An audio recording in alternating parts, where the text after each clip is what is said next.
Michael Jordan is what in the finals? 6 and what? Oh. And what is LeBron in the finals? That's all I gotta say. I feared Mike. When a 7'1", 300-pound giant admits he was terrified of someone, you listen. And what Shaq just revealed about the GOAT debate is ending careers and burning bridges. This changes everything. The greatest of all-time debate isn't about statistics. It's not about championships or highlight reels. What truly matters is when someone who battled these legends on the hardwood steps forward with the truth.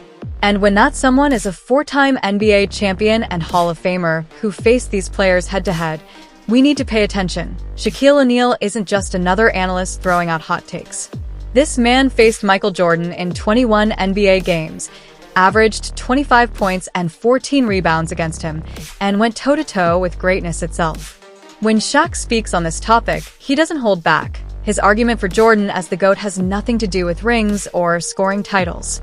It's about something far more powerful, something that can't be found on any stat sheet. Fear.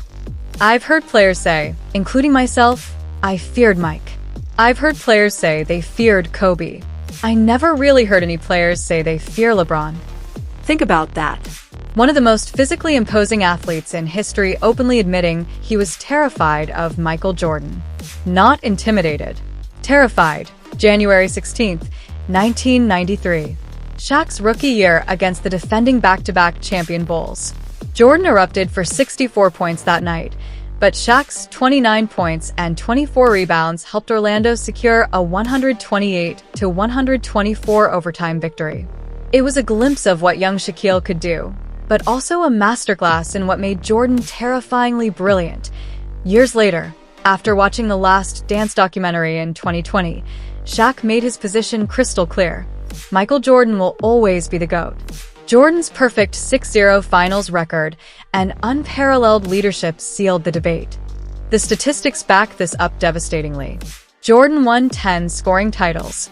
LeBron and Kevin Durant combined? 5. Jordan earned 9 all-defensive first-team selections. LeBron and Durant combined? 5, with Durant having 0. In a 2024 survey of current NBA players, 46% voted Jordan as the GOAT, with LeBron trailing at 42%. The players who remember Jordan's prime, who experienced that fear factor firsthand, know the truth. I'm studying him because I want what he has. Studying how the refs treat him, how he's talking to his teammates, how opponents look at him and fear him. He was the best in the game, and I wanted a spot. That's Shaquille O'Neal, a future 4-time champion, admitting he studied Jordan like a student studies a master. He watched how referees treated him, how teammates responded, how opponents feared him. And he wanted all of it. If Shaq's praise of Jordan represents one side of the coin, his criticism of Kevin Durant represents the other. Brutally honest and absolutely devastating, Kevin Durant has 2 championships, 2 finals MVPs, 1 regular season MVP, and 4 scoring titles. His career averages are staggering. His 7-foot frame with guard-like handles makes him virtually unguardable. Yet according to Shaq, none of that matters for the GOAT conversation. Why? 8 words that destroyed Durant's legacy. You have to drive the bus. Kevin Durant rode the bus. July 2016. After blowing a 3-1 series lead against the Warriors, Durant joined those same Warriors, a 73-win team with 3 All-Stars who had already won a championship without him. When they won back-to-back titles in 2017 and 2018, Durant didn't build that dynasty. He joined it. Contrast that with Jordan, who overcame Detroit's bad boys year after year before finally breaking through. Or LeBron, the clear best player on his championship teams. Or Kobe, undeniably ascending as the franchise leader. Durant was the 3rd best player on those Warriors teams, an extraordinarily talented passenger on a vehicle already speeding toward its destination. In 2025, Shaq explicitly stated only Kobe Bryant, LeBron James, and Michael Jordan belong in the GOAT debate, leaving Durant conspicuously absent despite his brilliance. Michael Jordan is 6, and what in the finals?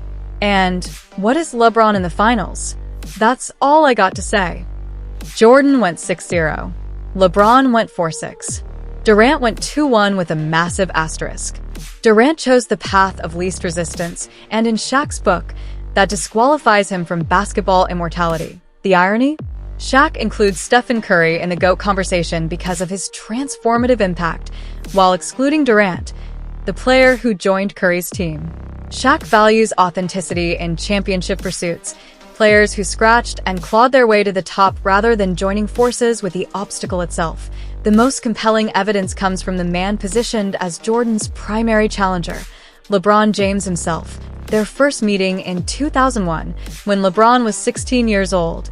It was like meeting God for the first time. Not a legend, not a hero. GOAT in 2023, LeBron revealed. I did everything MJ did when I was a kid. I shot fadeaways before I should have. I wore black and red shoes with white socks. I wanted to be Mike. This wasn't a rival preparing to dethrone a champion. This was a disciple worshiping at the altar of his basketball messiah. In 2009, LeBron advocated for retiring Jordan's number 23 across the entire NBA.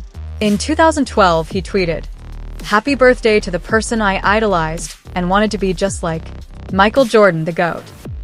His own hashtag, the GOAT, singular, definitive. After winning in 2016, LeBron privately felt he had become the greatest ever.